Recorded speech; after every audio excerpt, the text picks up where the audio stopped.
The laughter cut through the midnight silence like broken glass. I stood frozen in the hallway of my own house, listening to my wife Ayla dictate terms to someone on the phone with the casual cruelty of a mob boss collecting debts. "He'll come once a week," she said, her voice dripping with amusement.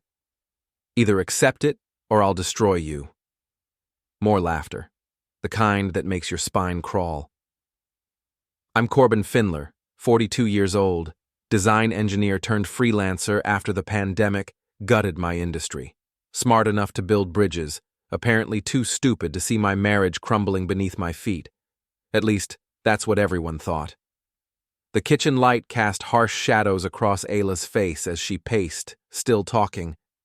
She hadn't noticed me yet, too absorbed in whatever game she was playing. Her auburn hair caught the light, and for a moment I remembered why I'd fallen for her 15 years ago. That memory lasted about as long as her next words. "Don't worry about Corbin," she continued, examining her manicured nails. "He's too weak to do anything about it. Always has been." The phone was already in my hand, recording. Muscle memory from years of documenting project meetings. Sometimes being methodical pays off in unexpected ways.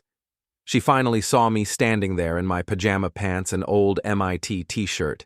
Instead of embarrassment or even surprise, she smiled. Actually smiled. "Oh, look who's finally awake," she said to her caller. "The man of the house himself." I kept the phone steady, recording every word. "I have to go handle my husband," she continued with mock sweetness. "Yes, handle. Like you'd handle a child having a tantrum." She ended the call and turned to face me fully, arms crossed, still wearing that predatory smile. "How much did you hear?" she asked. "Enough," I replied, my voice steadier than I felt. "Good. Saves me the trouble of explaining." She moved to the kitchen island, leaning against it like she owned not just the granite countertop, but the entire world. "I'm seeing someone else, Corbin. Have been for months. And you're going to accept it." The casual cruelty in her tone was breathtaking. 15 years of marriage dismissed with the emotional weight of a weather report. "Accept it?" I repeated. "That's right. Once a week, maybe twice if I feel like it. You'll stay here, keep paying the mortgage, and pretend to be the understanding husband." Her laugh returned, sharp and cutting. "Or I'll make your life so miserable you'll wish you'd never been born." I stood there, still recording, watching my wife transform into someone I didn't recognize. Or maybe this was who she'd always been, and I'd just been too blind to see it. "What makes you think I'll go along with this?" I asked. "Because you're weak, Corbin. You always have been. You'll complain, maybe sulk for a few days, but eventually you'll fall in line. You always do." She pushed past me toward the stairs, pausing at the doorway. "His name is Troy, by the way. Dr. Troy Sutter. He runs that fertility clinic downtown. Much more successful than you'll ever be." Another laugh. "Sweet dreams, honey." I waited until I heard her bedroom door close before stopping the recording. 23 minutes of audio that would change everything, though I didn't know it yet. The next morning, Ayla left for work like nothing had happened. Her marketing firm kept her busy with crisis management for various corporate clients.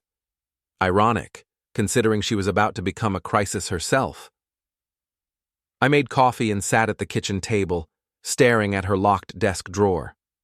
Ayla had always been secretive about her work, claiming client confidentiality.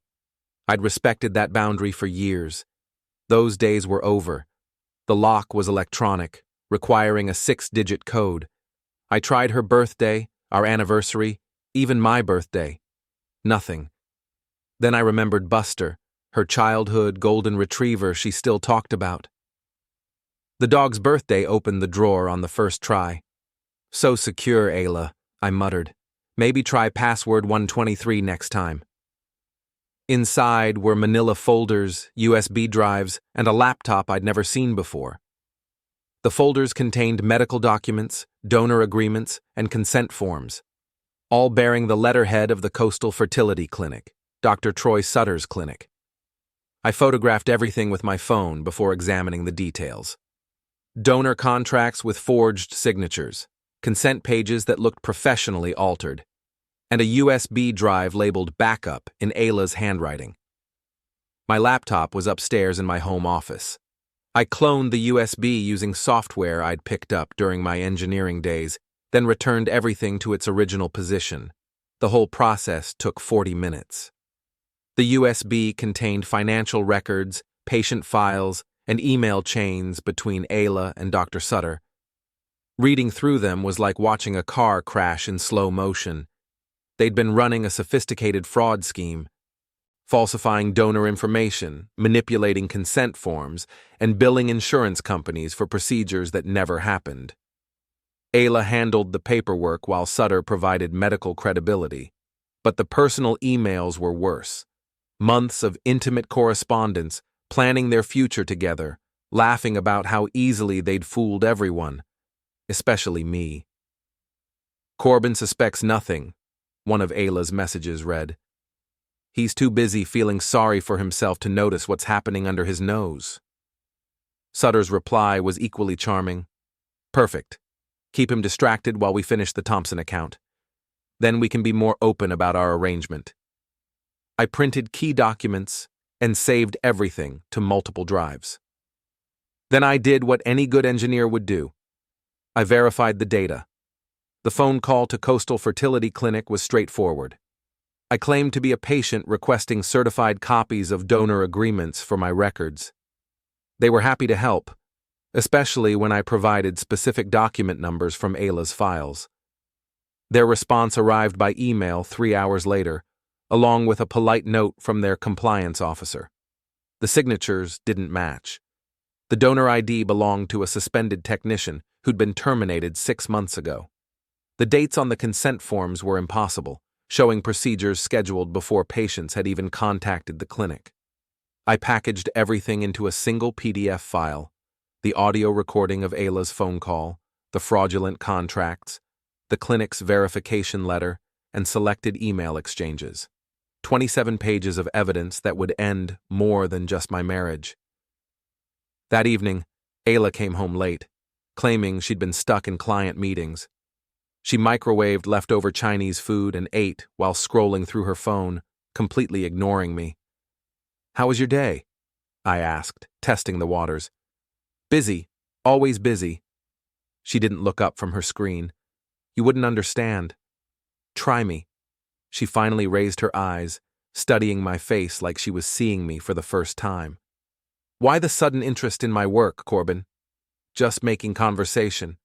"Since when do we make conversation?" Her laugh was back, that same cruel edge from the night before. "We haven't had a real conversation in years." She wasn't wrong. We'd been living parallel lives for so long I couldn't remember when we'd stopped intersecting. But now I knew why. "Maybe we should try harder," I suggested. "Maybe you should accept reality." She stood up, dumping her half-eaten food in the trash. "I told you how things are going to work. The sooner you accept it, the easier this will be for everyone." "Everyone?" "Me, Troy, even you. You'll see. Once you stop fighting it, you might actually be happier." The audacity was stunning. She genuinely believed I'd be grateful for the arrangement. "What if I don't want to accept it?" Her expression hardened. "Then I'll make your life a nightmare. I know people, Corbin, lawyers, judges, business owners. I can destroy your reputation, your career, everything you've worked for." She stepped closer, her voice dropping to a whisper. "Don't test me." I nodded slowly, like a man accepting defeat. "Good," she said, satisfied. "I'm glad we understand each other." She went upstairs to shower, probably washing off the scent of her afternoon with Dr. Sutter. I waited until I heard the water running before opening my laptop. The email to the main medical board was professional and concise. I attached the evidence file and requested a formal investigation into potential fraud at Coastal Fertility Clinic. Their automated response promised a review within 48 hours. The second email went to the clinic's compliance office. Same evidence, Same request for investigation. The third went to our insurance company's fraud department.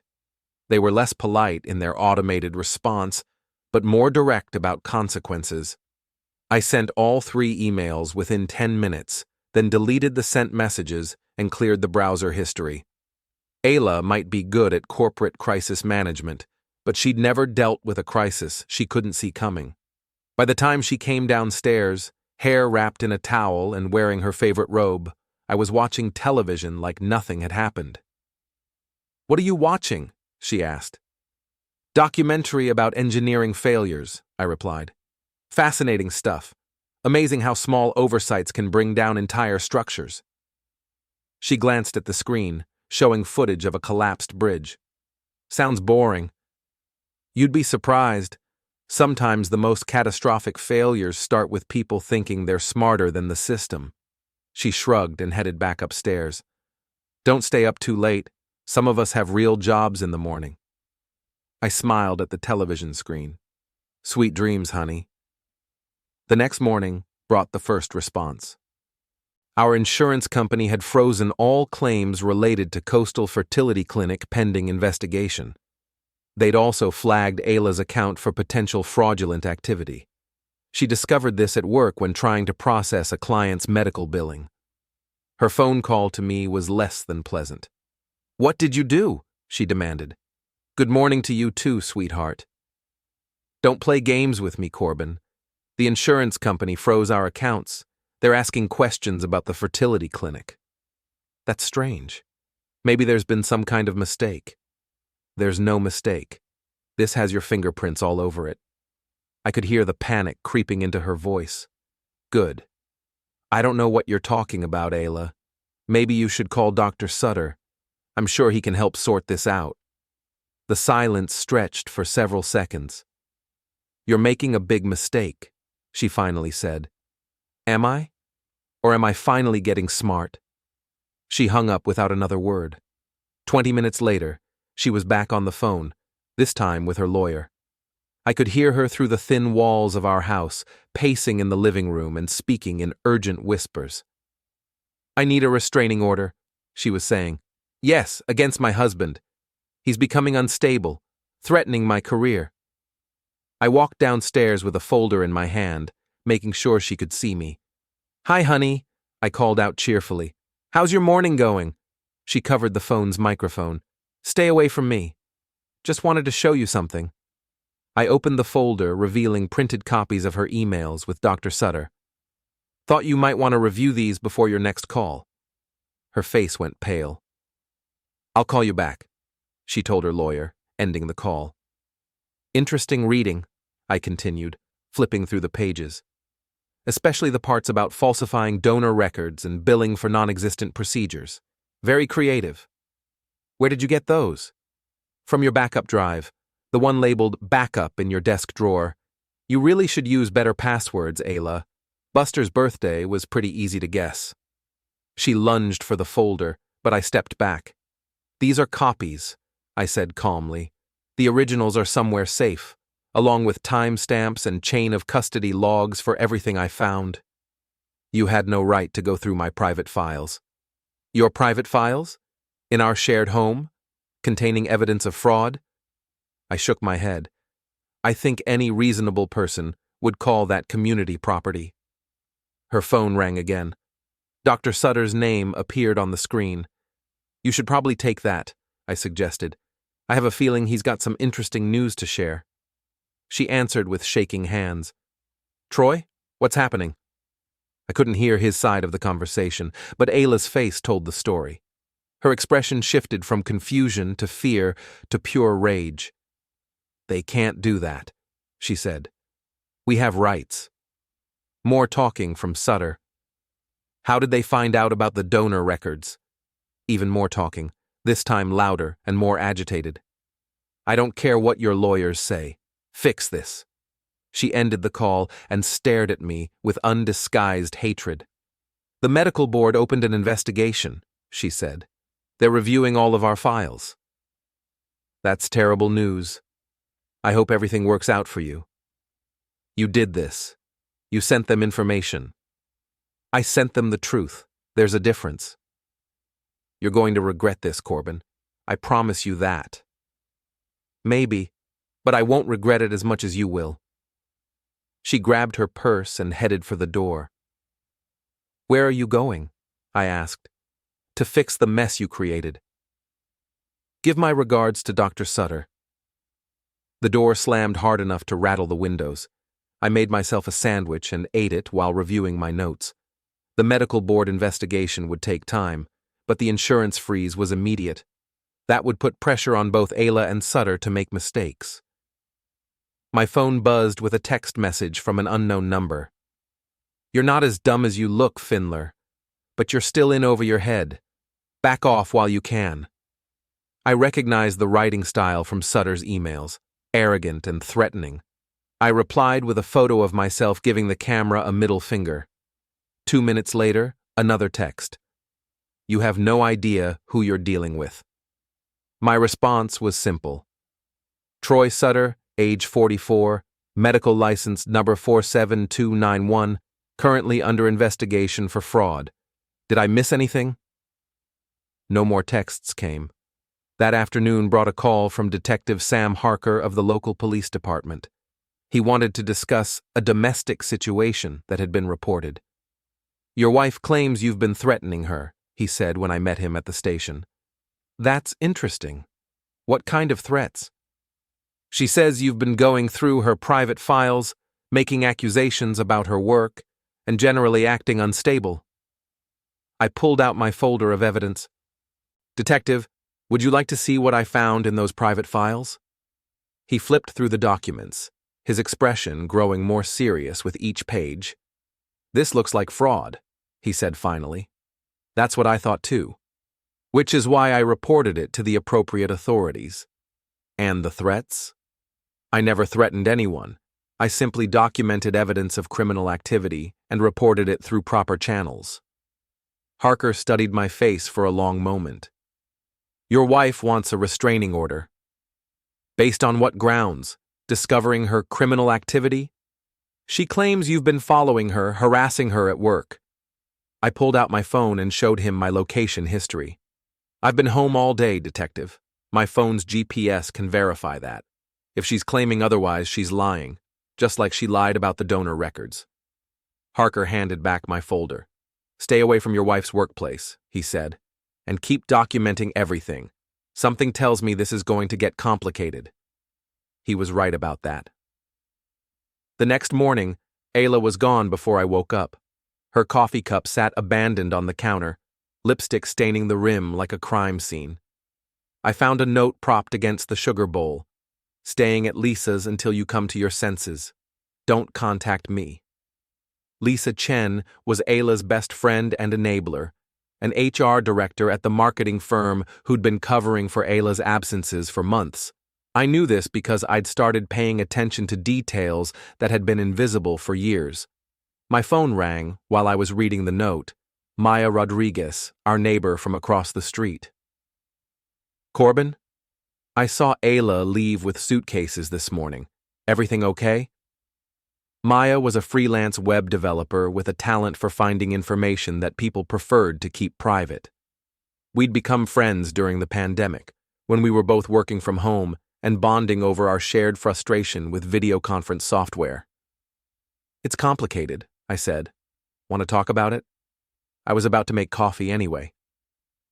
20 minutes later, I was sitting in Maya's kitchen explaining the situation while she listened with the focused attention of someone who solved problems for a living. So, she's been running a fraud scheme with her boyfriend, Maya summarized. And now she's trying to paint you as the unstable one. That's about the size of it. What's your next move? I'd been thinking about that all morning. I need to understand the full scope of what they've been doing. The files I found are just the tip of the iceberg. Maya smiled. It was the kind of smile that made smart people nervous. I might be able to help with that. What do you know about Dr. Sutter's background? Just what was in the emails. He runs Coastal Fertility Clinic, drives a Tesla, and thinks he's smarter than everyone else. Give me a few hours. I'll see what I can dig up. I spent the rest of the day organizing my evidence and preparing for whatever Ayla might try next. She didn't disappoint. At 3 o'clock, a process server arrived with papers for a restraining order hearing. Ayla was claiming I'd threatened her safety and demanding I be removed from our shared home. The hearing was scheduled for the following morning. Her lawyer had moved fast. I called the attorney who'd handled our house purchase, a sharp woman named Jennifer Walsh, who specialized in family law. "This is clearly retaliatory," she said after reviewing the papers. "She's trying to control the narrative before the fraud investigation gains momentum. Can she get me kicked out of my own house? Not based on what's written here. These are vague accusations without supporting evidence, but you need to be prepared for her to escalate." Escalate how? False accusations, manufactured evidence, character assassination. People facing serious criminal charges get desperate. That evening, Maya called with her research results. "Your Dr. Sutter has some interesting history," she said. 3 previous partnerships that ended badly, 2 malpractice suits that were settled out of court, and a very expensive lifestyle that doesn't quite match his clinic's reported income. What kind of lifestyle? Lakefront mansion, luxury cars, private jet access.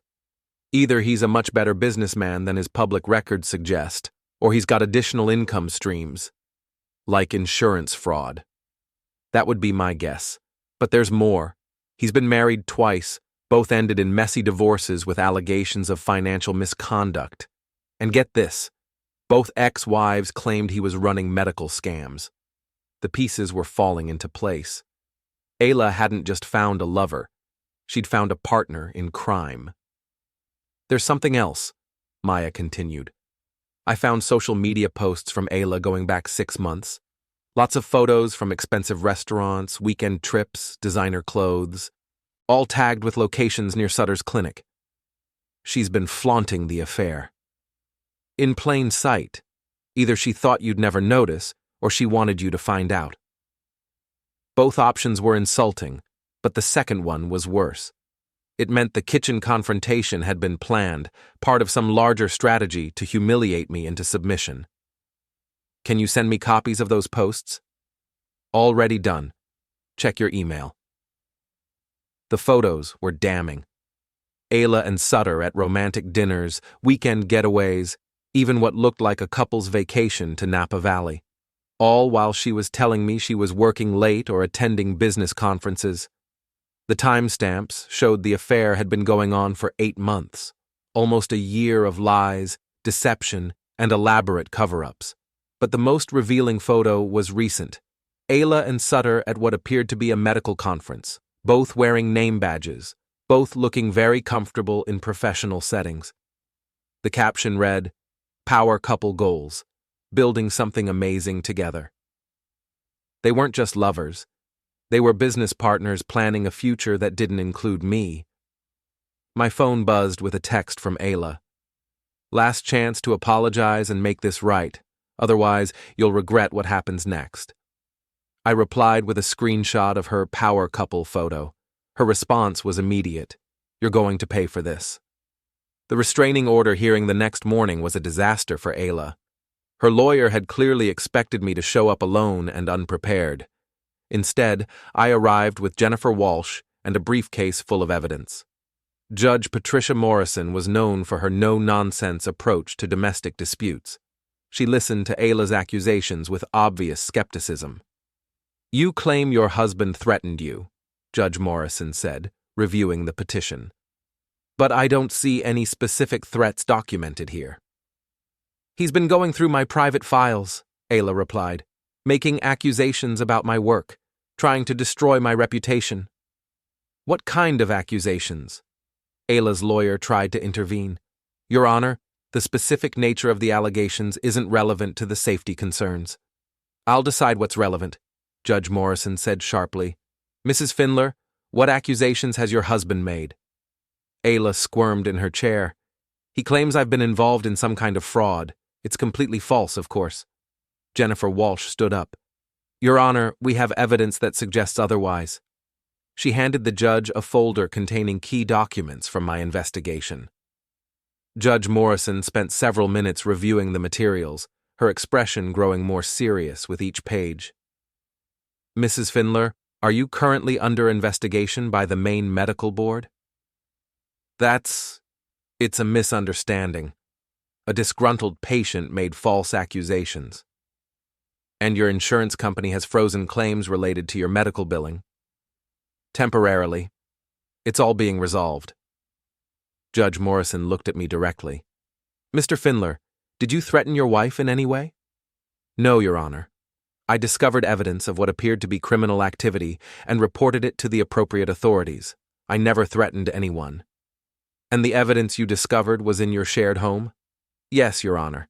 In a desk we both use, containing documents related to my wife's business activities. The judge closed the folder and leaned back in her chair. Mrs. Finlor, I'm denying your petition for a restraining order. The evidence suggests your husband was acting reasonably in response to discovering potential criminal activity. If you're concerned about your safety, I suggest you focus on resolving the legal issues surrounding your business practices. Ayla's face went bright red. This is ridiculous. He's trying to destroy my career. Your career appears to be destroying itself, Judge Morrison replied. Court dismissed. Outside the courthouse, Ayla confronted me while her lawyer tried to pull her away. You think you've won something? She hissed. This is just the beginning. I have friends, Corbin. People with power. They'll make sure you regret this. Bring them on, I said calmly. I'm sure they'll love being associated with insurance fraud. Her lawyer finally succeeded in dragging her away, but not before she shouted back, You have no idea what you've started. She was wrong about that. I knew exactly what I'd started. That afternoon, I received a call from the insurance company's fraud investigator. They wanted to meet and review additional evidence. The medical board had shared my initial report, and they were expanding their investigation. We've identified at least 30 questionable claims over the past year, the investigator said. If your evidence is accurate, we're looking at a substantial fraud scheme. What happens next? We complete our investigation and refer the matter to law enforcement if warranted. In the meantime, all related accounts remain frozen. Ayla's income was about to disappear completely.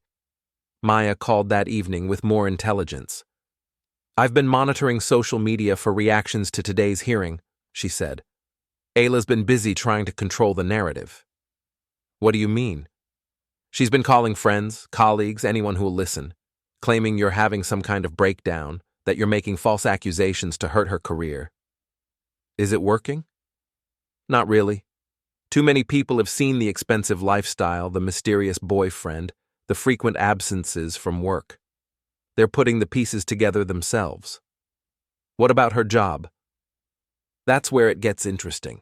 I have a contact at her marketing firm. Apparently, HR has been asking questions about Ayla's client billing practices.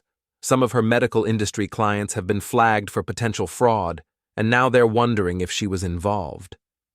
The walls were closing in from multiple directions. There's something else, Maya continued. I tracked down one of Sutter's ex-wives. She's willing to talk. About what? His pattern of finding female business partners, using them to legitimize his schemes, then discarding them when things get too hot. Sound familiar? It sounded very familiar. Can you set up a meeting? Already done. Tomorrow afternoon, neutral location. She has documents. The next day, I met Dr. Sutter's second ex-wife, Patricia Williams, at a coffee shop downtown. She was a former nurse practitioner who'd lost her license after getting involved in one of Sutter's previous schemes. He's very charming, she said, stirring sugar into her coffee. Makes you feel like you're part of something important, something that's going to change the world. How does the scam work? He targets women in healthcare administration or business development, people who understand medical billing but aren't doctors themselves. He provides the medical credibility, they handle the paperwork. And when things go wrong, the women take the fall. He's very good at making sure the paper trail leads back to his partners, not to him. She pulled out a folder of documents. These are from my case: billing records, email chains, financial transfers. Notice how everything incriminating has my signature or my account numbers. I reviewed the papers, seeing the same patterns I'd found in Ayla's files. Why are you showing me this? Because your wife is about to learn what I learned. Troy Sutter doesn't have partners. He has scapegoats. You think he's setting her up? I know he is. The question is whether she realizes it yet. That evening, I got my answer. Ayla came home for the first time in 3 days, looking haggard and desperate. We need to talk, she said. About what? About making this whole thing go away. She sat at the kitchen table where this had all started, but the arrogant confidence was gone. In its place was something that looked almost like fear. The insurance investigation is causing problems, she continued, for both of us. If this goes any further, we could both end up in legal trouble. Both of us? You're listed as a beneficiary on some of the policies. If they claim fraud, you could be considered an accessory. It was a clumsy attempt at manipulation, but it told me she was getting desperate. That's interesting, I said, because I never signed any insurance documents related to your medical billing. Your signature is on file. Is it? Or is it another forgery like the donor consent forms? Her face went pale. What are you implying? I'm not implying anything. I'm stating directly that if my signature appears on documents I didn't sign, that's additional evidence of fraud. You can't prove that. Actually, I can. I have samples of my real signature, and I'm sure a handwriting expert would find the comparison very interesting. She leaned back in her chair, finally understanding the scope of her problems. What do you want? She asked. I want the truth. All of it. How long has this been going on? How much money is involved? And what exactly is Dr. Sutter's exit strategy? I don't know what you mean. Patricia Williams sends her regards, by the way.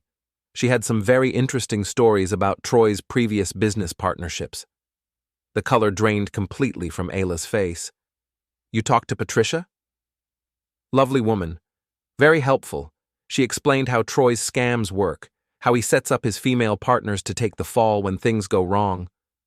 Ayla's hands were shaking now. He wouldn't do that. Wouldn't he? When the investigators come knocking, whose signatures are on the fraudulent documents? Whose accounts received the money? Whose business license is on the line? Mine, she whispered. Exactly. You're not his partner, Ayla. You're his fall guy. She sat in silence for several minutes, processing the implications. What do you want me to do? She finally asked. Tell me everything. Every detail of how this scheme works. Every document you've signed. Every account that's been compromised. Help me understand the full scope of what we're dealing with. And then what? Then we figure out how to minimize the damage to you and maximize it to him. Why would you help me after everything I've done? It was a fair question. The honest answer was complicated. Because despite everything, I don't want to see you go to prison for someone else's crimes, and because Troy Sutter needs to pay for what he's done to both of us. She nodded slowly, wiping tears from her eyes. Okay, she said. I'll tell you everything.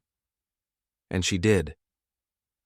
Over the next 2 hours, Ayla laid out the entire scheme with the methodical precision of someone confessing sins.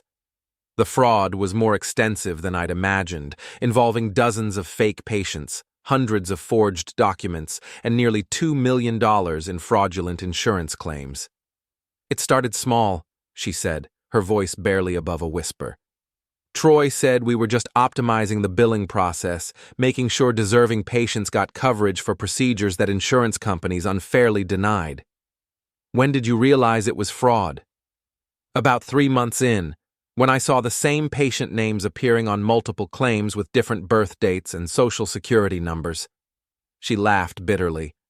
I confronted Troy about it, and he said it was just administrative errors that his staff would fix. But they didn't fix them. They got more sophisticated, better forgeries, more elaborate patient histories, even fake medical records to support the claims. I took notes while she talked, documenting every detail. The scope of the operation was staggering. How much money are we talking about? My cut was about $30,000 over 8 months. Troy said his expenses were higher because he had to maintain the clinic and pay staff. Your cut of what total amount? I think around $2 million, but I never saw the complete financial picture. $2 million. No wonder Sutter could afford lakefront mansions and luxury cars. Where's the money now? My portion is in a separate account. Troy insisted we keep everything separate from our personal finances until the business stabilized. Meaning until the heat died down. I guess. I thought we were building something legitimate together. The naivety was almost touching if it weren't so criminal.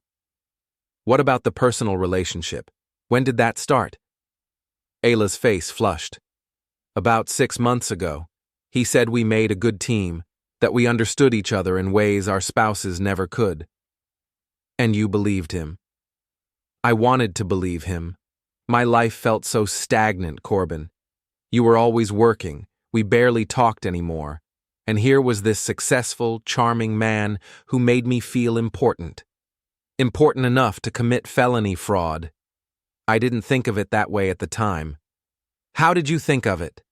As an adventure, a chance to be part of something bigger than myself. The psychology was textbook. Sutter had identified a vulnerable target and exploited her emotional needs to draw her into criminal activity. Classic manipulation. When did you realize you were in too deep? When the medical board opened their investigation. Troy's whole demeanor changed. He stopped talking about our future together and started talking about protecting himself. How? He said if anyone asked, I was the one who suggested the billing optimizations, that I'd approached him with the idea and convinced him to go along with it. Setting you up as the mastermind. Exactly. And when I objected, he reminded me that all the forged documents had my signature. All the money transfers went through accounts I'd opened. Did you open those accounts? Yes, but only because he said it would be easier to track our business income separately. Every detail confirmed Patricia Williams's warning. Sutter had been planning this betrayal from the beginning. What about the other women? Has he mentioned any previous partners? He said he'd worked with other business consultants before, but they'd lacked the vision to see projects through to completion.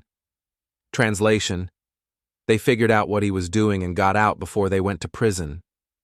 Ayla nodded miserably. I think you're right. What's his exit strategy? He must have a plan for when this all falls apart. He's been talking about expanding to other states, maybe opening a clinic in Florida. He says the regulatory environment is more business-friendly there, meaning easier to run scams. Probably. I reviewed my notes looking for leverage points, the money in your separate account. Does he have access to it? No, it's in my name only. Why? Because that money is evidence. If you cooperate with investigators and return it voluntarily, it shows good faith. If you try to hide it, it makes you look guilty. You think I should give it back? I think you should hire a criminal defense attorney and do exactly what they tell you to do. I can't afford an attorney, not if I give back the money. You can't afford not to have an attorney. This is serious, Ayla. We're talking about federal fraud charges, potential prison time, the end of your career. The weight of her situation was finally sinking in. What about us? She asked quietly. What happens to our marriage? It was the question I'd been avoiding. I don't know, I said honestly. Right now, I'm focused on keeping you out of prison and making sure Troy Sutter pays for what he's done. You'd really help me after everything I've put you through? I'd help anyone who was being manipulated and set up by a predator. The fact that you're my wife just makes it personal. She started crying then, real tears instead of the calculated emotions she'd been using to manipulate me for months. I'm so sorry, Corbin. I know that doesn't fix anything, but I need you to know that I'm sorry. I know you are. The question is what you're going to do about it. The next morning, Ayla called in sick to work, and we drove to Portland to meet with Sarah Mitchell, a criminal defense attorney who specialized in white-collar fraud cases. Jennifer Walsh had made the referral. Sarah was direct and unforgiving in her assessment. "You're in serious trouble," she told Ayla after reviewing the evidence. "Federal fraud charges carry mandatory minimum sentences, and the amount of money involved puts this in the felony range. What are my options? Cooperation, full disclosure, return of all fraudulent proceeds, and testimony against Dr. Sutter. If you're genuinely a victim of manipulation rather than a willing co-conspirator, prosecutors might be willing to negotiate." How do we prove I was manipulated? Documentation. Email chains showing his control over the operation, financial records proving he received the majority of the proceeds, testimony from his previous victims. Previous victims? I handed Sarah the folder Patricia Williams had given me. Dr. Sutter has done this before. Same pattern, same methods, same outcome. Sarah spent 20 minutes reviewing Patricia's documents. "This is very helpful," she said finally. "It establishes a pattern of behavior that supports your wife's claim of manipulation." What's the next step? We contact the federal prosecutor's office and arrange a proffer session. Your wife tells them everything she knows in exchange for consideration during sentencing. And Dr. Sutter? Goes down hard. The evidence you've gathered combined with your wife's testimony and the previous victim's experiences should be enough to put him away for a long time. We scheduled the proffer session for the following week. In the meantime, Sarah advised Ayla to have no contact with Sutter and to avoid discussing the case with anyone except her attorney. "What if he tries to contact me?" Ayla asked. "Document everything, but don't respond. Let him dig his own grave." We didn't have to wait long. That afternoon, Sutter called Ayla's phone while we were having lunch. She let it go to voicemail, then played the message on speaker. "Ayla, we need to talk immediately. The situation is getting out of hand, and we need to coordinate our responses. Call me back as soon as you get this." "He's panicking," I observed. "Good. Panicked people make mistakes." The second call came an hour later. "Ayla, I'm starting to think you're not taking this seriously. Remember what we discussed about protecting ourselves. You need to stick to the script we agreed on." "What script?" I asked. He made me rehearse a story about how I'd approached him with the billing idea, how I'd convinced him to go along with it against his better judgment. "Did you record those rehearsal sessions?" "No, but I have text messages where he sent me the talking points." "Show me." She pulled up the messages on her phone. Detailed instructions on how to portray herself as the mastermind and Sutter as a reluctant participant. "Forward those to Sarah immediately." The third call came that evening, and this time Sutter's tone had changed completely. "Ayla, I don't know what game you think you're playing, but you need to remember that you're in this as deep as I am. If you try to throw me under the bus, I'll make sure you go down with me." "Now he's making threats," I said. "That's even better." "Better how?" "Because it shows consciousness of guilt and intent to obstruct justice. Sarah will love this." The fourth call was the most revealing. "Fine, Ayla. If that's how you want to play it, I'll handle this myself. Just remember that I have copies of everything you signed, every account you opened, every lie you told. Your husband thinks he's so smart, but he has no idea what's coming." That last part was directed at me. Sutter knew I was involved and was trying to intimidate us both. I called Maya and asked her to increase surveillance on Sutter's activities. "What kind of surveillance?" she asked.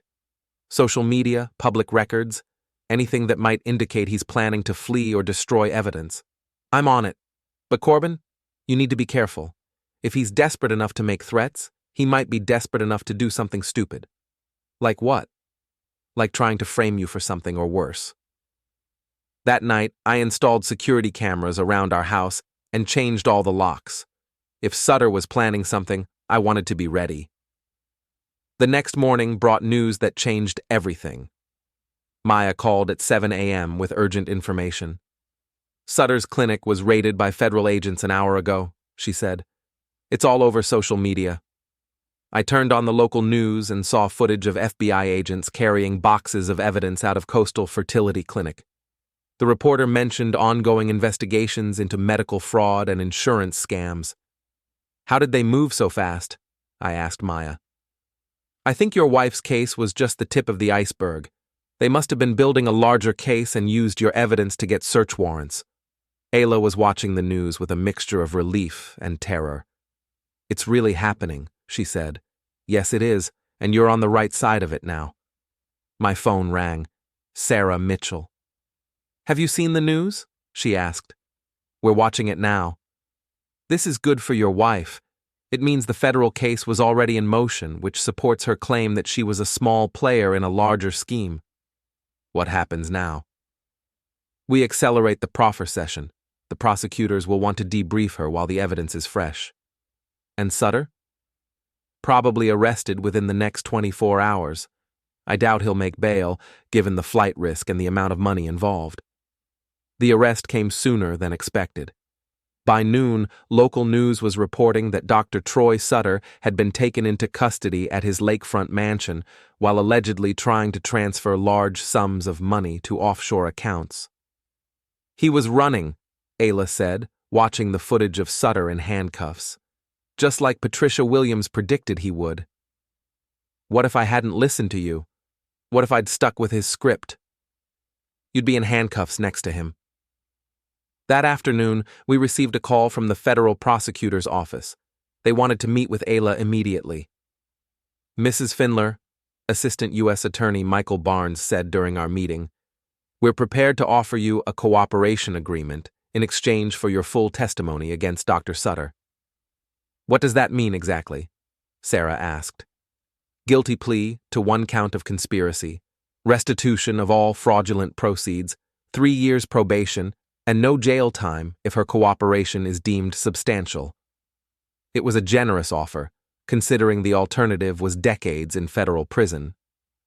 We'll need time to review the terms, Sarah said. You have 24 hours. Dr. Sutter's attorney has already indicated he plans to claim that Mrs. Finlor was the mastermind behind the entire scheme. Based on what evidence? Forged documents bearing her signature, financial accounts in her name, and witness statements he claims to have. Witness statements from whom? We're still evaluating their credibility. After the meeting, Sarah was blunt in her assessment. Take the deal. It's better than anything you'll get if this goes to trial.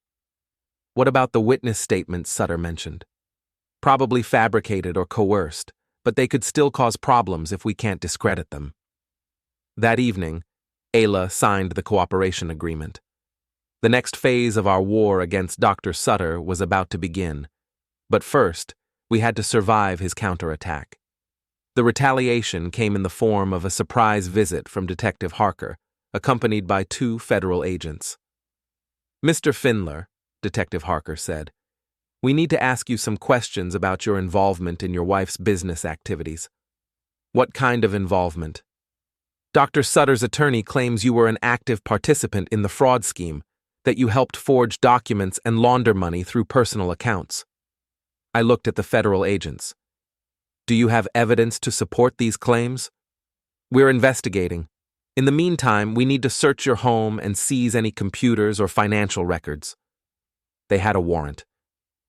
I called Jennifer Walsh while they conducted their search. This is harassment, she said, after reviewing the warrant. They're fishing for evidence to support Sutter's claims. Will they find anything? Not unless you actually were involved in the fraud. I wasn't. Then you have nothing to worry about, but this confirms that Sutter is playing hardball. The search took 4 hours. They seized my laptop, phone, and several boxes of financial records. When they left, our house looked like a crime scene. I'm sorry, Ayla said. This is my fault. No, it's Sutter's fault. He's trying to muddy the waters by implicating everyone around him.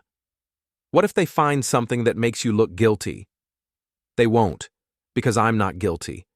But even if they try to manufacture evidence, we have documentation proving I was the one who exposed the fraud in the first place. You really think that will be enough? I think the truth has a way of coming out, especially when you have good lawyers and detailed records. The next few days were tense. Federal agents interviewed our neighbors, colleagues, and friends, asking questions about my possible involvement in Ayla's business activities.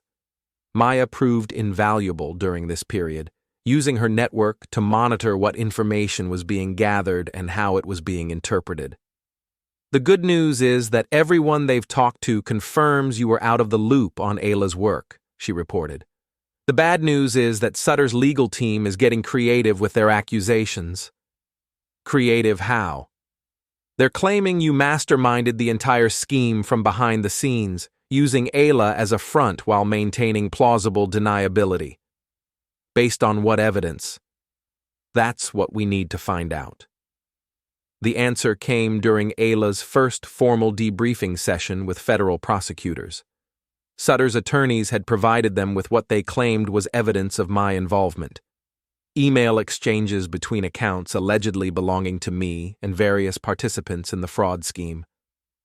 The problem is, Sarah explained, the emails are very sophisticated forgeries. Someone with technical skills created fake accounts using your name and personal information. Sutter? More likely someone he hired. The timing suggests this was planned well in advance, probably as insurance in case he needed to shift blame. Can we prove they're forgeries? We're working on it, but it's going to take time, and in the meantime, you're under suspicion. What does this mean for Ayla's cooperation agreement?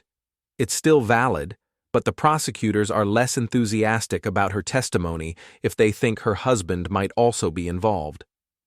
The situation was deteriorating rapidly. Sutter's strategy was becoming clear: create enough doubt about everyone's credibility that no one could testify effectively against him. We need to go on the offense, I told Sarah and Jennifer during an emergency strategy session. What do you have in mind? We prove Sutter created the forged emails. We document his pattern of framing business partners, and we find evidence that he's been planning this defense strategy all along. How? By doing what I did before, gathering evidence, following the paper trail, and building an airtight case. The federal agents already have all your computers. They have my personal equipment. They don't have access to cloud storage accounts, backup drives, or the research Maya and I have been conducting. Jennifer leaned forward. What kind of research? Complete documentation of Sutter's previous schemes, financial analysis of his lifestyle versus reported income, and communication patterns that prove he was the mastermind behind the current fraud. Is this research legally obtained? Everything we've gathered is from public records, social media, and voluntary statements from previous victims. Then let's see what you have. I spent the next 2 hours presenting our findings. The evidence was overwhelming. Sutter had been running medical fraud schemes for at least 5 years, had systematically targeted and manipulated female business partners, and had developed sophisticated methods for shifting blame when his operations were discovered. This is impressive work, Sarah said, but we need to get it to the prosecutors before Sutter's forgeries gain traction. Can we request a meeting? I'll call them tonight. The meeting was scheduled for the next morning. We arrived at the federal building with 3 boxes of evidence and a detailed presentation showing Sutter's criminal pattern. Assistant U.S. Attorney Barnes listened carefully as we laid out our case. This is compelling, he said finally. But I have to ask, how did a design engineer and his wife manage to conduct this level of investigation? Carefully, I replied, and with help from people who understand how to research complex financial crimes. People like whom? I glanced at Jennifer, who nodded. Maya Rodriguez, a web developer with experience in digital forensics. Patricia Williams, Dr. Sutter's former victim who provided crucial background information, and various public records that anyone can access with enough patience and skill. And you're confident all of this evidence was legally obtained? Completely confident. Barnes spent another hour reviewing our materials. I'm going to be honest with you, he said finally. This evidence is strong enough to neutralize Dr. Sutter's claims about your involvement. But it also raises questions about why you didn't come forward with this information earlier. We've been gathering it continuously since discovering the fraud. Some of it only became available after Sutter's arrest, when his previous victims felt safe enough to come forward. And you're prepared to testify about your investigative methods? If necessary. It will be necessary. Dr. Sutter's defense team will argue that you manufactured evidence to frame their client. Let them argue. The evidence speaks for itself. Barnes closed our files and leaned back in his chair. All right, we'll incorporate this into our case. But I want you to understand that you're now a key witness in a major federal prosecution. That comes with risks. What kind of risks? Sutter's associates, legal retaliation, public scrutiny. Are you prepared for that?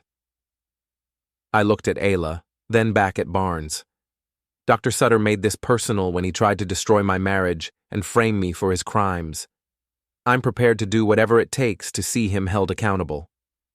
Good. Because this is just the beginning. He was right about that. The real war was about to start. 2 weeks later, Dr. Troy Sutter's preliminary hearing became a media spectacle.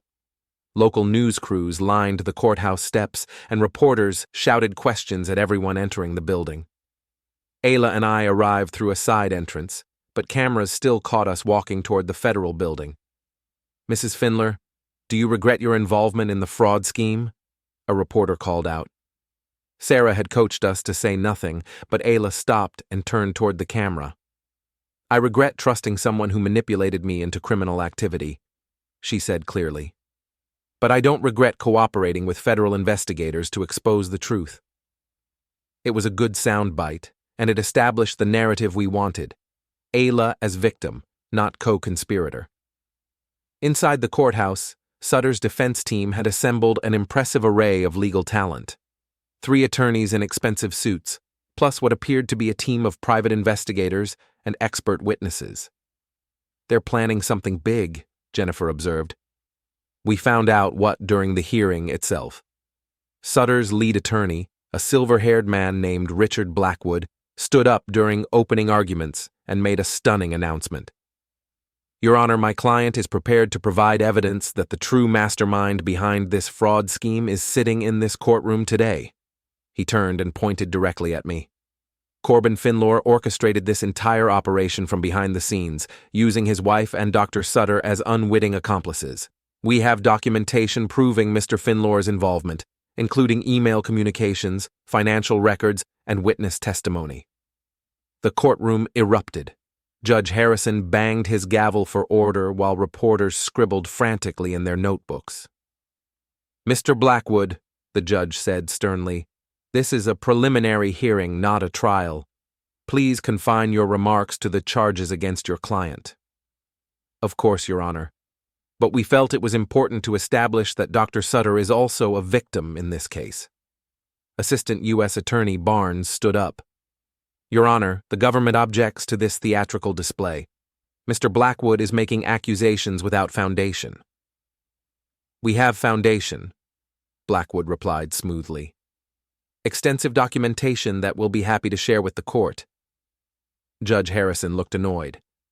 Both counsels will approach the bench. During the sidebar conference, I could see Barnes arguing vigorously while Blackwood remained calm and confident. Whatever evidence they claimed to have, Sutter's team was betting everything on it. When the attorneys returned to their tables, Judge Harrison made his ruling. The court will review all evidence submitted by both parties. In the meantime, Dr. Sutter's bail hearing will proceed as scheduled. The bail hearing was a disaster for Sutter.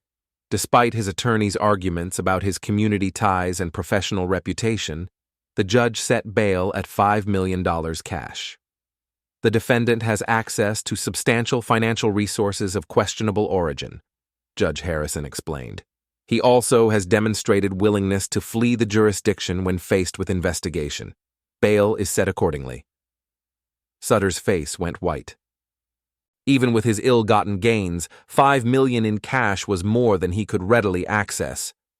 Your Honor, Blackwood said desperately, my client's assets are currently frozen pending investigation. He cannot possibly meet this bail requirement. Then he'll remain in custody until trial. As Sutter was led away in handcuffs, he stared directly at me with pure hatred. Whatever evidence his team claimed to have, he was clearly planning to use it to destroy me. Outside the courthouse, Barnes pulled our legal team aside. "We need to talk about Blackwood's accusations," he said. "Even if they're fabricated, they could complicate our case." "What kind of evidence are they claiming to have?" Sarah asked. "Email chains showing Corbin directing the fraud operation, financial records linking him to offshore accounts, and witness statements from clinic employees." "All fabricated?" "Almost certainly, but sophisticated enough to cause problems. We need to be prepared to discredit everything they present." That afternoon, we met at Sarah's office to plan our defense strategy. Maya joined us via video call, providing technical expertise about digital evidence. "The good news is that forged emails leave digital fingerprints," she explained. "Metadata, server logs, IP addresses. If Sutter's team created fake evidence, we can prove it." "How long will that take?" Barnes asked. "Depends on how sophisticated the forgeries are. Could be days, could be weeks." "We don't have weeks. Blackwood is pushing for an expedited discovery schedule." "Then we need to attack their credibility from multiple angles," Jennifer suggested. "Prove Sutter's pattern of framing business partners, demonstrate his technical capability to create forged evidence, and establish Corbin's consistent role as whistleblower rather than co-conspirator." "What about the witness statements from clinic employees?" "I can help with that," Maya said. "I've been researching Sutter's staff. Several employees have criminal records, financial problems, or other vulnerabilities he could exploit for false testimony." "Get me everything you can find," Barnes said. "If we can show these witnesses have been coerced or bribed, their statements become worthless." The next few days were a blur of preparation. Maya worked around the clock analyzing digital evidence, while Jennifer and Sarah prepared legal challenges to Sutter's accusations.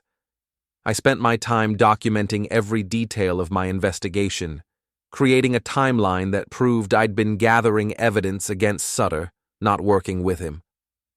The breakthrough came on Thursday evening. Maya called with urgent news. "I found something big," she said. "The forged emails supposedly sent from Corbin's accounts? They were created on a computer registered to Sutter's clinic." "Can you prove that?" "The metadata shows they were composed using software installed on the clinic's network. I can trace the digital fingerprints back to specific workstations." "Is that enough to discredit them in court?" "More than enough, but there's something else. I found evidence that Sutter hired a company called Digital Solutions, Inc.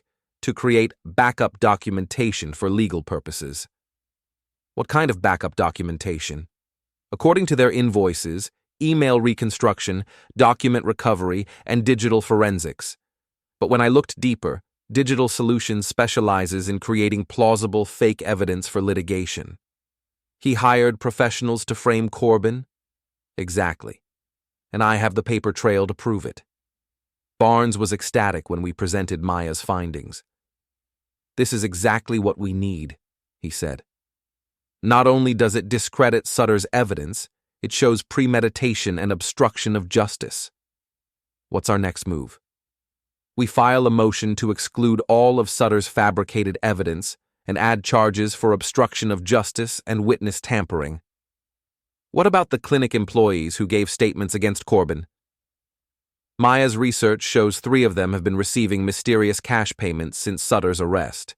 We'll argue they were bribed to provide false testimony." The motion hearing was scheduled for the following Monday.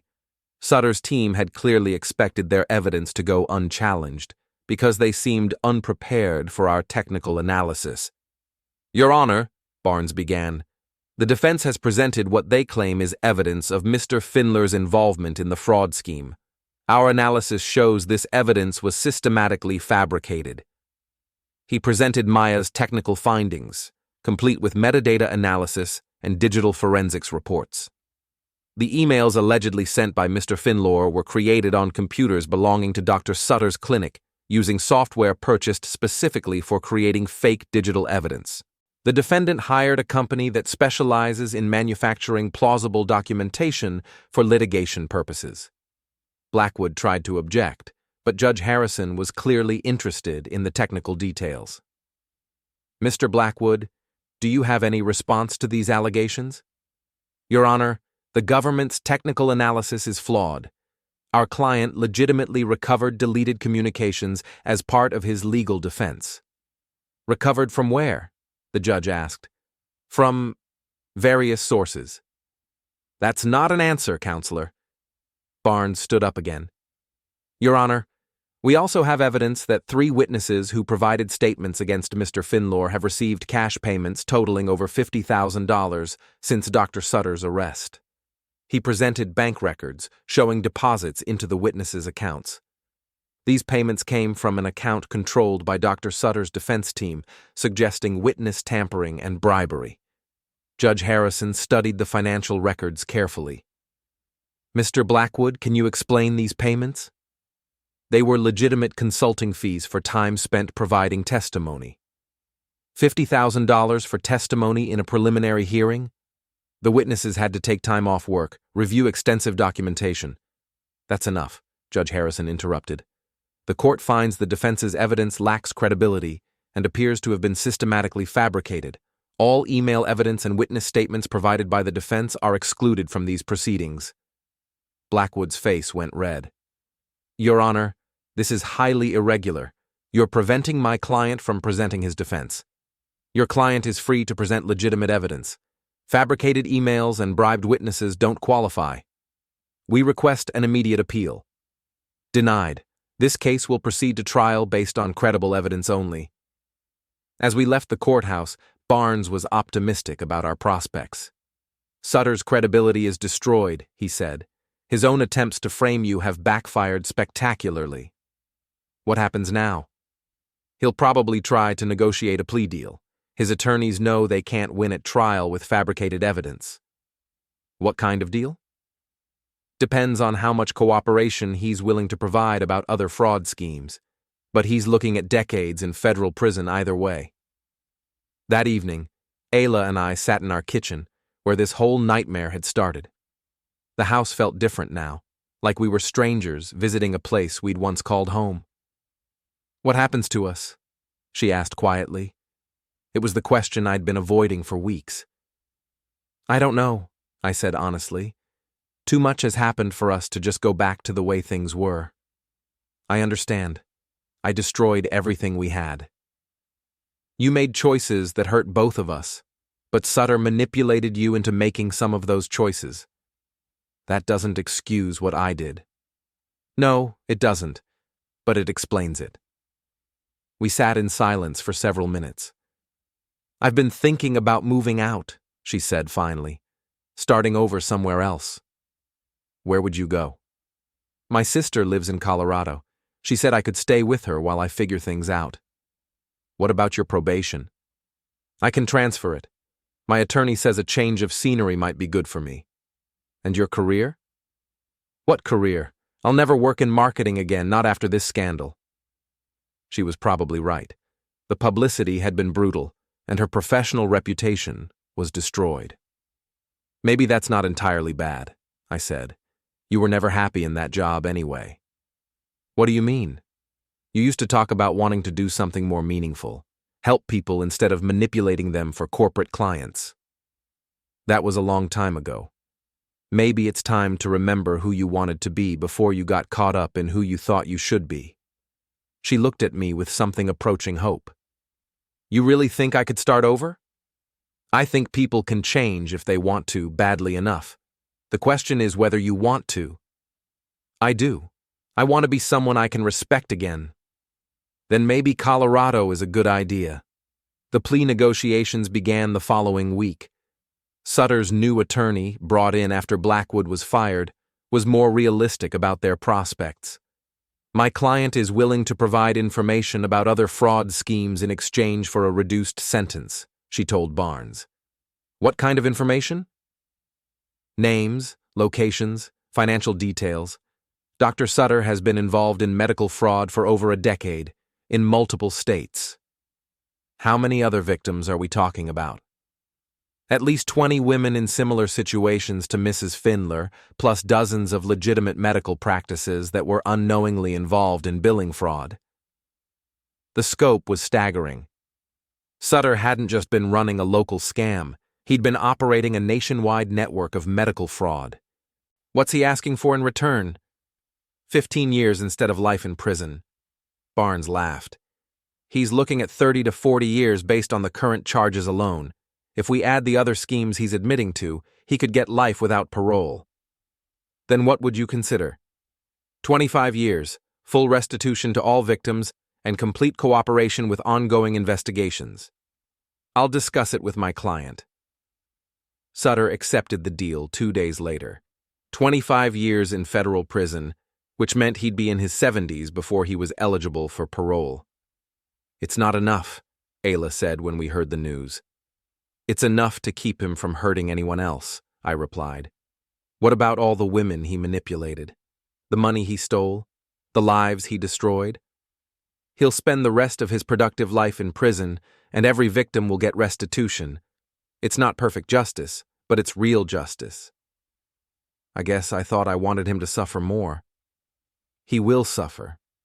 25 years in federal prison isn't a vacation. You're right. I wanted him to feel as helpless as he made me feel. He does feel helpless. That's why he tried so hard to frame me. Desperate people do desperate things.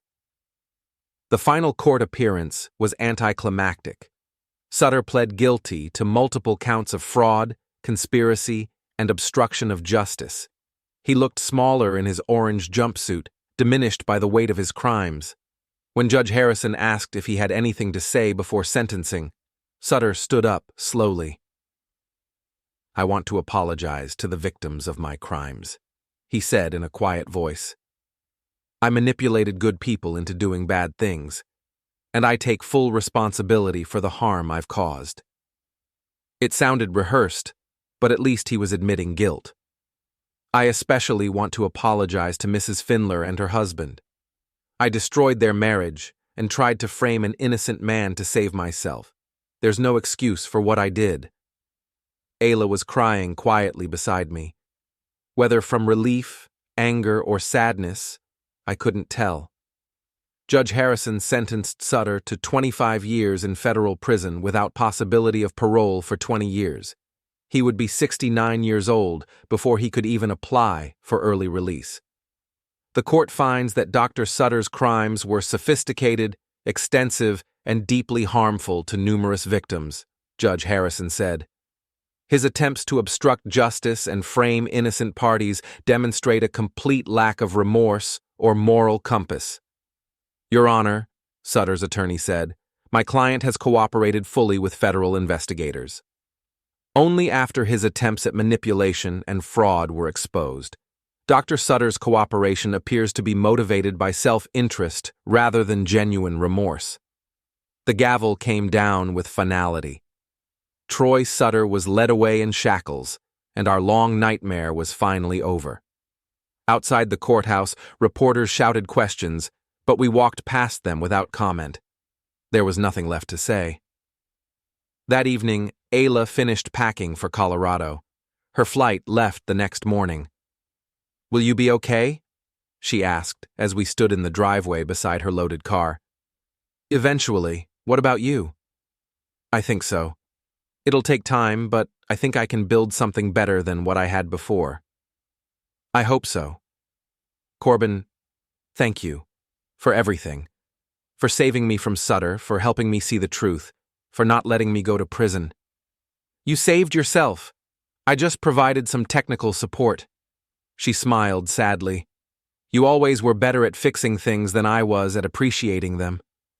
Maybe we both learned something from this mess. Maybe we did.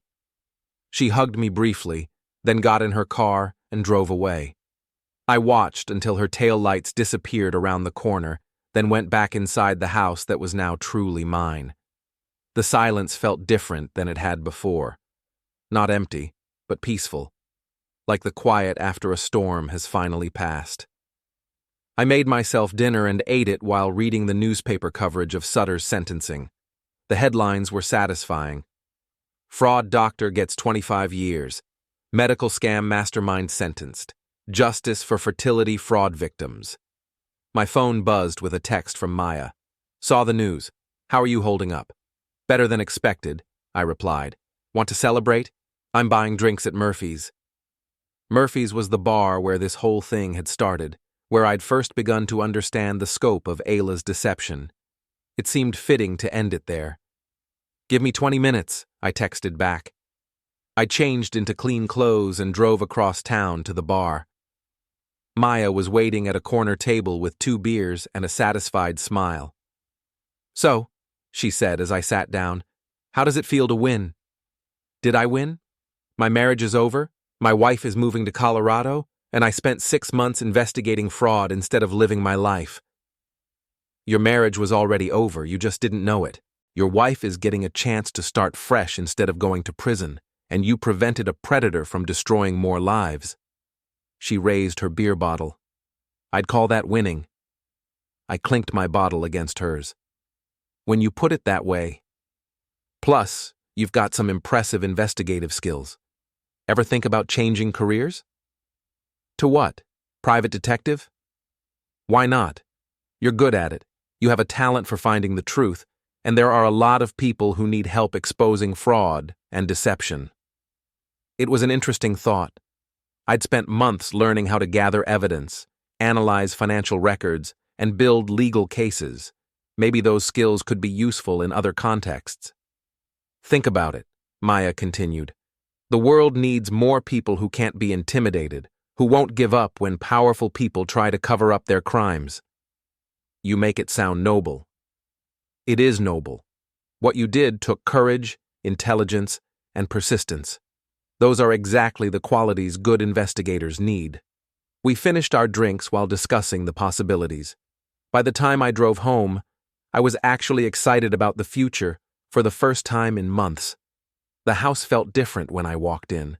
Still quiet, but full of potential rather than emptiness. I had decisions to make about my career, my living situation, my entire life. But for the first time since that night in the kitchen when Ayla's laughter had shattered my world, I felt like I was in control of my own destiny. I poured myself a glass of wine and sat on the back deck, looking up at the stars. Somewhere in Colorado, Ayla was probably doing the same thing, thinking about her own future and the choices that had led her to this point. Somewhere in a federal prison, Troy Sutter was learning what it felt like to be powerless, to have his freedom taken away by forces beyond his control. And here in Maine, I was finally free to become whoever I wanted to be next. The laughter had stopped. The lies had been exposed. The truth had won. It was enough.